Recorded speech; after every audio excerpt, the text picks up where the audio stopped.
Magandang buhay mga kanobela. Bago tayo magpatuloy, nais kong magpasalamat sa lahat ng nag-subscribe sa ating munting channel. At sa mga hindi pa nakapag-subscribe, kung maaari ay mag-subscribe na sa aking channel at pindutin ang notification bell para updated kayo sa bawat kabanata. Maaari rin kayong mag-like, comment, at e-share ang ating video para malaman din ng iba nating mga kanobela. Maraming salamat po. Ang ganti ng inapi, Kabanata 846 hanggang 850. Kabanata 846. Alam ni Elaine na banta ito. Basta kumakain siya mag-isa, kahit na siya ay inabot ang pagkain, malamang na magduse siya. Kaya umiyak siya at nagsumamo. Sister Jones, binugbog mo, pinagalitan, at pinarusahan mo ako kahapon. Mangyaring maawa at patawarin mo ako.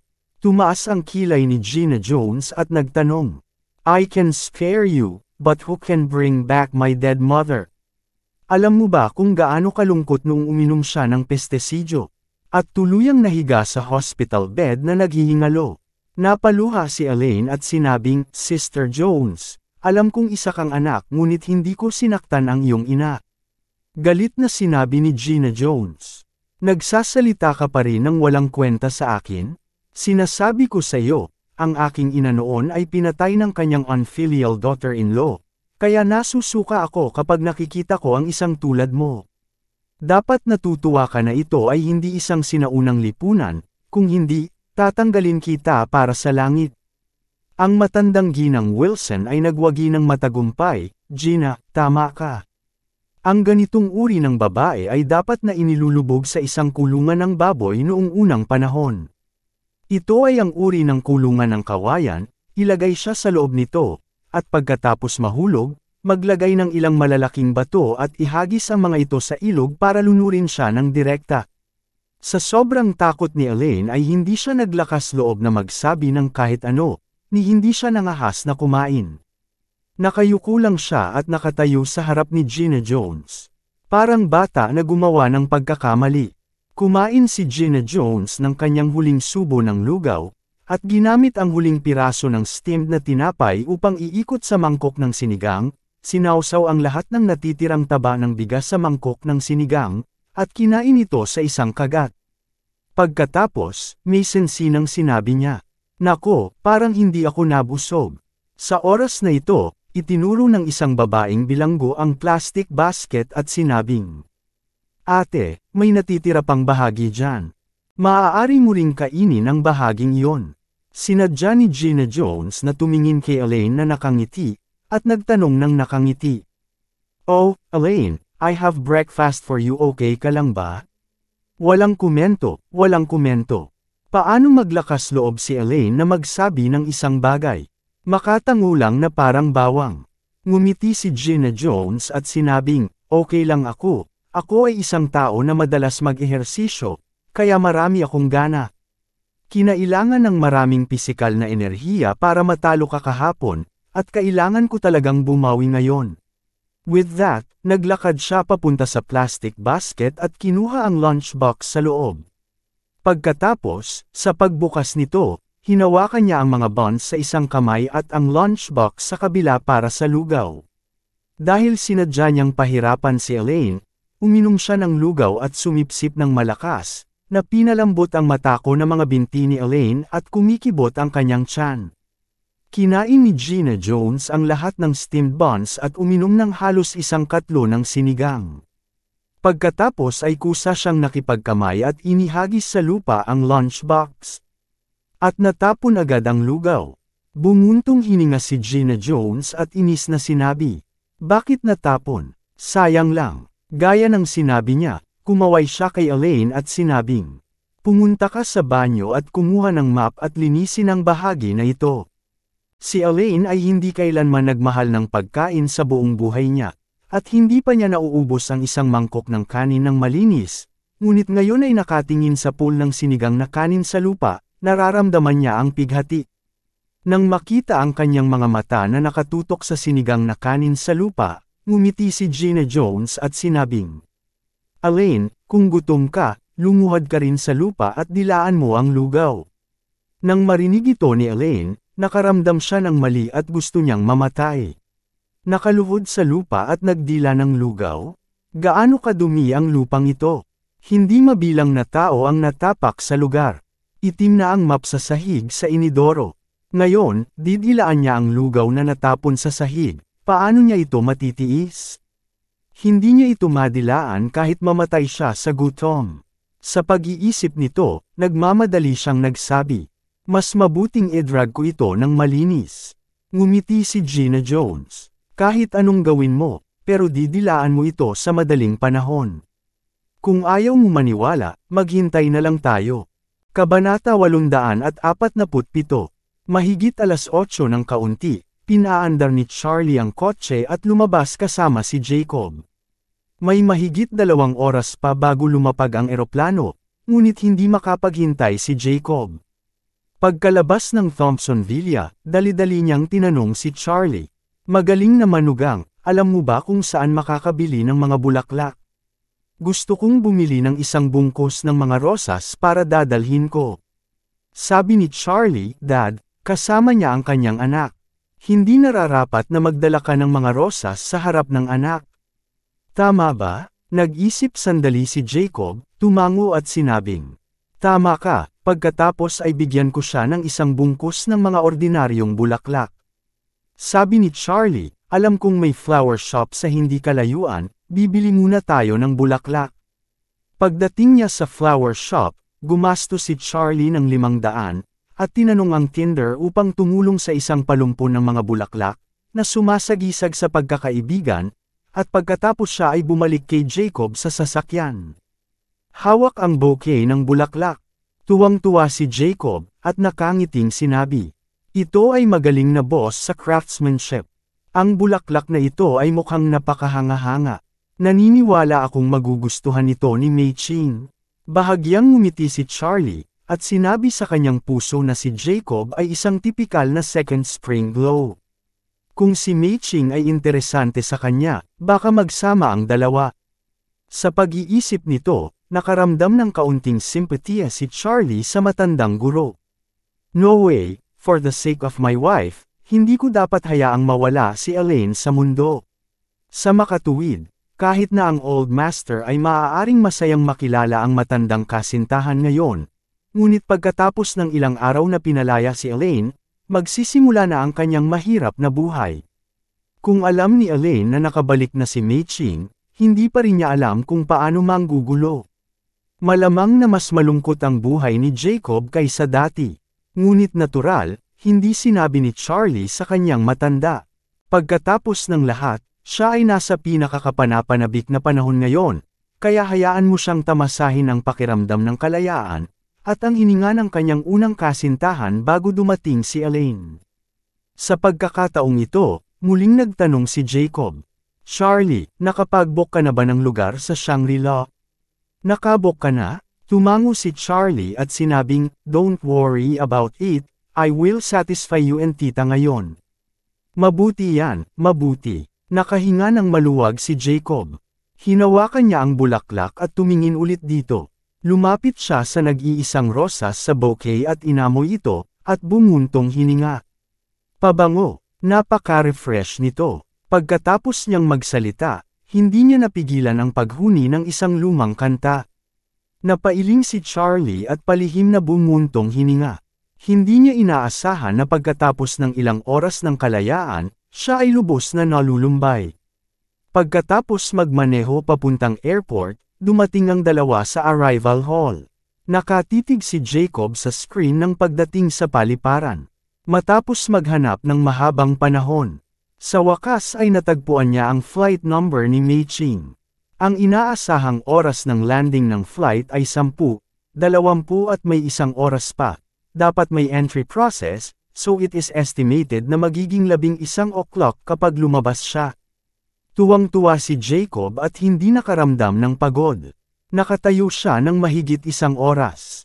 5 minuto bago mag-alas 11, isang grupo ng mga tao ang lumabas mula sa labasan. Si Jacob na may hawak na bulaklak habang inaabangan ito. Bigla siyang nakakita ng isang medyo may edad na babae, nakasuot ng itim na damit at agad na kumaway sa kanya na tuwang-tuwa. Nang makita siya ng kabilang partido, natigilan siya sandali, at pagkatapos ay sinabi niya na may pagtataka sa kanyang mukha. "Oh Diyos ko, Jacob, ikaw ba yan?" Pagkatapos ng lahat, lumakad ng ilang hakbang ng mabilis at lumakad patungo kay Jacob. Naging interesado rin si Charlie, at nagmamadaling gustong makita kung ano ang mukha ng unang pag-ibig ni Jacob. Kaya napatingin siya at nagulat. Ang Mei Ching ay sinasabing kapareho ng taon ni Jacob, at pareho silang 48 taong gulang, ngunit si Mei Ching ay hindi mukhang isang 48 taong gulang na babae. Siya ay matangkad at balingkinitan, at maayos ang kanyang balat. Nakasuot siya ng mahabang itim na one-piece na damit, na mukhang Diyosa, at ang kanyang buhok ay napakadignidad. Kabanata 848. Kung tungkol sa hitsura, ito ay higit na hindi nagkakamali, maganda at mapagbigay, at mayroon itong isang bookish breath mula sa nakaraang henerasyon ng mga intelektual. Sa mga bida ng age group na ito, may isang artista. Siya ay itinuturing na isa sa mga pinakamaganda at kaakit-akit na kababaihan sa mga pangkat ng bituin ang edad na ito. Ngunit si Mei Ching ay mas maganda pa sa kanya. Ang sikat na bituin na ito ay nasa early 50s at siya ay kaakit-akit pa rin, at ang aktwal na edad ni Mei Ching ay 3 taon na mas bata sa kanya. At siya ay tila higit sa 6 o 7 taon na mas bata sa kanya. Ito ay isang tiyahin na halos 50 taong gulang. Ito ay isang panganay na kapatid na babae na wala pang 40 taong gulang sa kanyang 30s. Natigilan si Charlie. Hindi niya talaga inaasahan na ganoon pala ang first love ni Jacob, hindi nagkakamali, super middle-aged beauty.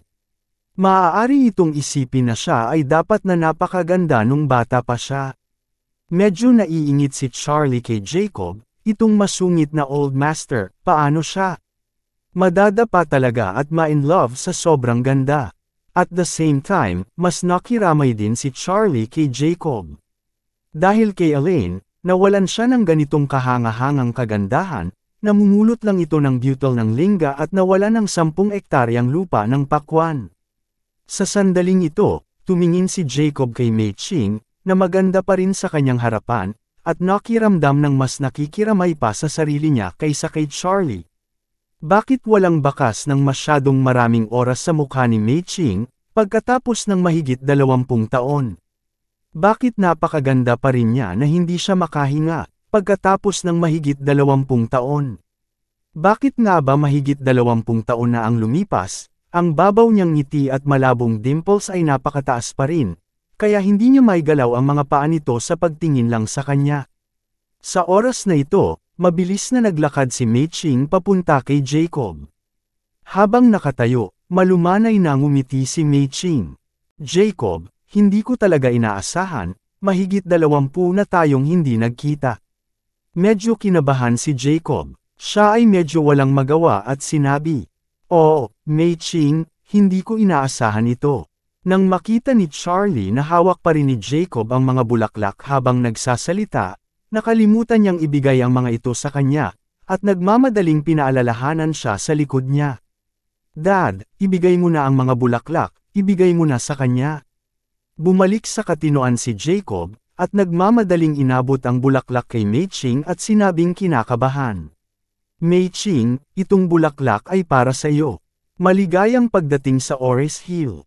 Kinuha ni Mei Ching ang mga bulaklak ng may kagalakan, tumingin ng malalim kay Jacob at sinabi, "Jacob, salamat." Walang bulaklak sa kamay ni Jacob. Hindi niya alam kung saan ilalagay ang kanyang mga kamay ng sabay-sabay, kaya awkward niyang pinunasan at ngumiti ng pilit. "Mei Ching, hindi tayo nagkita ng maraming taon, bakit ang galang mo sa akin?" Sa pagkakataong ito, lumapit ang isang matangkad at gwapong binata na may blonde na buhok. Dala ang kanyang bagahe mula sa likod. Ang blonde na binata na ito ay may puting balat, walang pinagkaiba sa mga puti sa Europe at Amerika, ngunit ang kanyang mga mata ay itim, at ang kanyang facial features ay medyo Asian in style, at medyo kamukha niya si Mei Ching. Mukha siyang mixed race. Lumapit siya kay Mei Ching at sumigaw ng nakangiti. Mom, kaklase mo ba ito sa kolehiyo? Dali-dali siyang hinila ni Mei Ching at ipinakilala si Jacob. Jacob, hayaan mo akong ipakilala sa iyo. Ito ang anak ko na si Paul. Nagkusa si Jacob na inunat ang kanyang kamay at ngumiti, Paul, hello. Pagkatapos ay mabilis na ipinakilala ni Jacob si Charlie. Mei Ching, Paul, ipapakilala ko ang lalaking ito ang aking manugang, si Charlie. Nagkusa si Paul na inunat ang kanyang kamay kay Charlie, ngumiti at sinabi, hello, Charlie. Kabanata 849. Nagmamadaling sinabi ni Jacob, nga pala, Mei Ching, nag-book ako ng isang kahon sa Shangri-La Hotel. Naghanda ako ng dinner para sa iyo at sa iyong anak. Ngumiti si Mei Ching at sinabi, maraming salamat. Maraming salamat sa iyo at sa iyong manugang sa pagsundo sa amin at sa paghanda ng dinner. Nakangiti ng awkward si Jacob at hindi na makapaghintay na sabihin. Nagkataon lang na magde-drive tayo papunta doon. Sige, tumango si Mei Ching at pagkatapos ay sinabi kay Paul. Anak, sabihin mo sa driver mo, hindi tayo kukuha ng sasakyan ng kumpanya, sasakay tayo sa kuzey ng Tito Wilson mo. Napangiti si Paul at sinabi, sige mom, tatawagan ko ang driver at hilingin sa kanya na ipadala ang mga bagahe sa hotel. Magalang na sinabi ni Paul kina Jacob at Charlie, Tito Wilson, Charlie, hintayin mo muna ako, tatawag lang ako. Nagmamadaling sinabi ni Jacob, Paul, tingnan mo anak, masyado kang magalang, hindi mo na kailangan na maging magalang sa tiyuhin mo.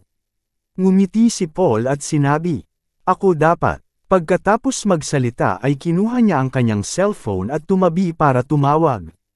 Tinanong ni Jacob si Mei Ching nang may pagtataka. Mei Ching, bumalik kayo ng iyong anak sa bansa at nag-ayos ka ba ng driver? Tumango si Mei Ching at sinabi, pagkatapos pumanaw ng ama ni Paul, lagi kong gustong bumalik sa bansa upang dito na manirahan, ngunit ang kanyang ama ay umalis sa isang kumpanya. Sinabi ni Paul na hindi niya maaaring itapon ang hirap sa buhay ng kanyang ama, kaya unti-unti niyang sinimulan ang paglipat ng negosyo sa bansa. 6 na buwan na ang nakalipas. Nagtatakang tanong ni Jacob, inilipat mo ba ang lahat ng industriya sa bansa? Oo, sinabi ni Mei Ching, ngunit hindi ako masyadong nakikilahok sa mga bagay na ito, si Paul ang nag-aalaga nito. Bahagyang tumango si Jacob, nakaramdam ng kaunting kababaan sa kanyang puso. Bumalik si Mei Ching at ang kanyang anak upang manirahan sa China, at inilipat pa ang negosyo. Ang enterprise na nagkakahalaga ng tulad ng isang pulutong ng mga problema, ay malamang na hindi maliit sa sukat. Mula sa puntong ito, ang kasalukuyang lakas ng ekonomiya ni Mei Ching ay napakalakas.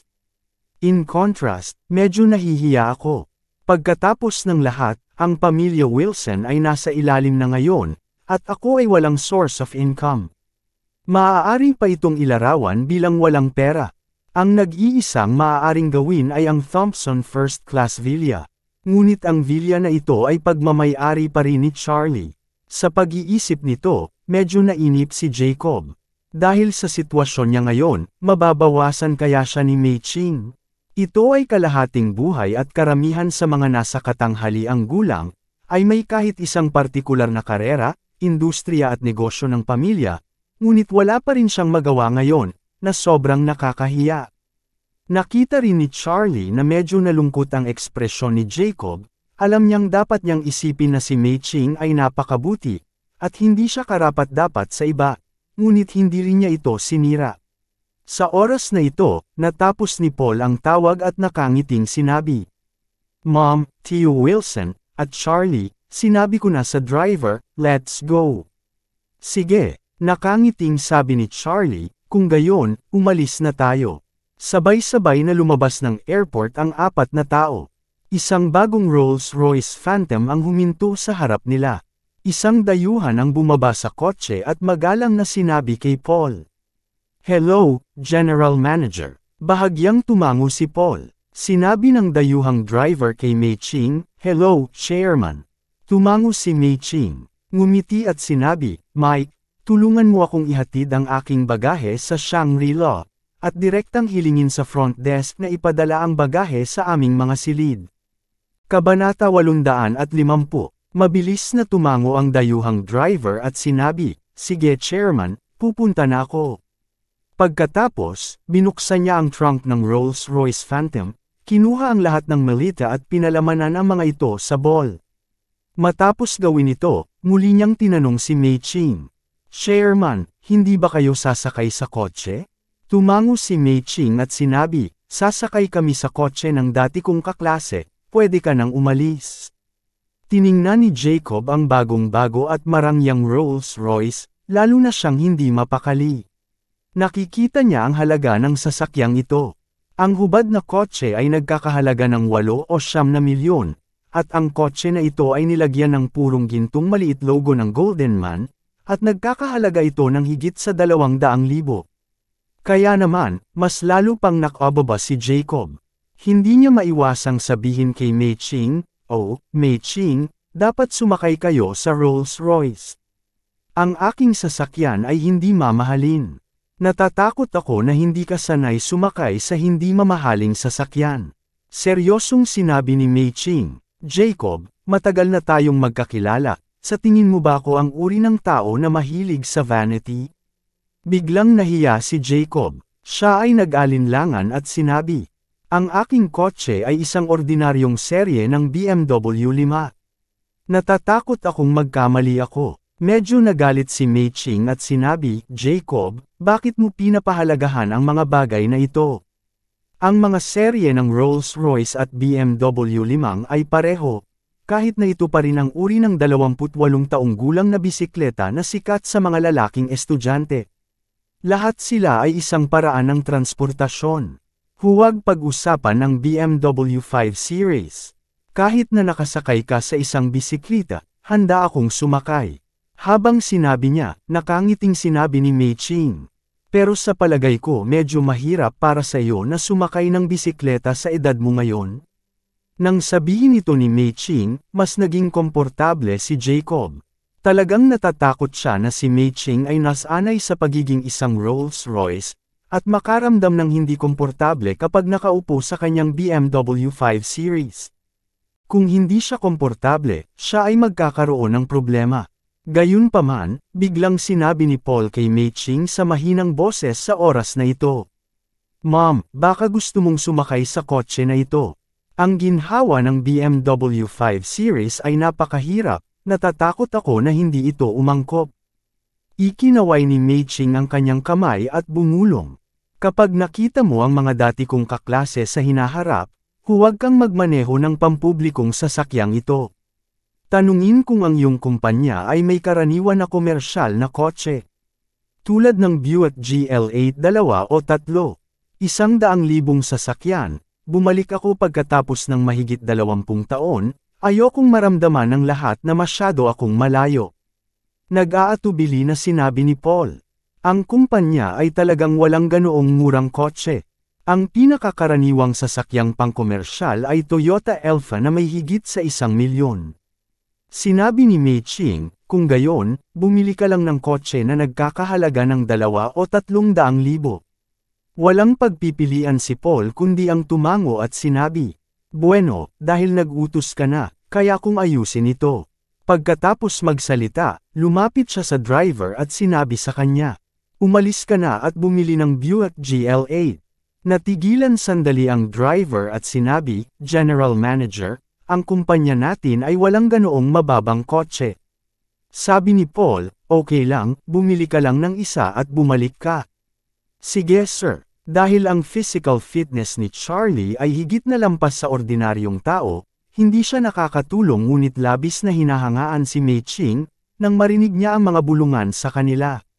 Ang tiyahin na ito ay hindi lamang maganda at pambihira, ngunit higit sa lahat, ang kanyang ugali ay masyadong mataas ang katalinuhan. Ang ganoong babae, para sa isang lalaking nasa katanghaliang gulang, ay mas Diyosa pa kaysa kanyang Diyosa na mga pangarap. Maaari pa nga siyang magkaroon ng pag-iisip na malapit nang maging ganap si Jacob, ang matandang guro ay mahulog.